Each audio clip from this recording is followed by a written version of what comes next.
Okay, let's talk about level one, or your first line of defense, and that is your personnel. The one thing you don't want is to have a weak link in your environment, and that's what our personnel end up being. It doesn't really matter how many appliances and software applications and security, any security related product, be it software or hardware, is concerned. You can deploy as much as you want, but your weakest link is going to always be your users. So this is why it's the first level. And one of the things that we can do for defense in depth is to start off with training or coaching. Think of it from that perspective. You know, it's kind of funny. I've had kids, and as they've grown up, they've been involved with sports. And I've had to reiterate to them because they'd be like, I don't want to go to practice again. I'm like, you don't just get to show up and be a superstar. Superstars or professionals or people that are really good at basketball or football, they've practiced, they've been trained over and over and over, and they repeat the training. It's not a one shot deal, it's continual training. Think, and those of you guys that have been involved in sports, how many times did you do certain drills? It's the same concept here. Another aspect that we can use is using what they refer to as dual control, meaning that we implement not only like passwords for users to have to type in, but maybe even issue cat cards or even biometrics, so that we have to have multiple authentication mechanisms being used to access resources. Another method that we could use at this level is going through and making sure that we do something referred to as separation of duties. And that's where you have your different IT folks, and each one is responsible for their own section. So, you may have an email administrator, and he has no permissions or rights to the infrastructure. You have an infrastructure guy who has no rights to the database servers.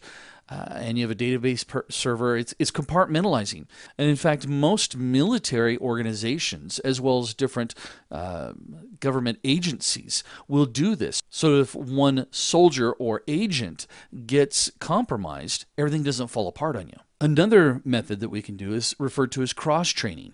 Mix it up.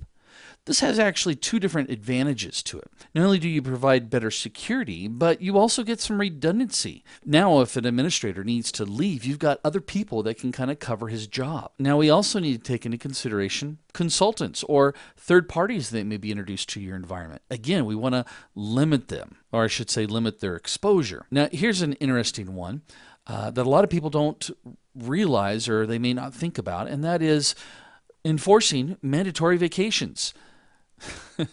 You will go to Hawaii and you will like it. Now, what we actually mean here, and helps us with internal attacks, in the aspect that an attacker must typically be present each day to carry out some function, to commit fraud or to cover his tracks so he won't get caught.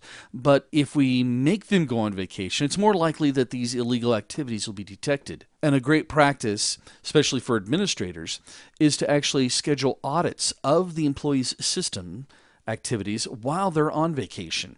And finally, at this level, we would want to look at succession planning.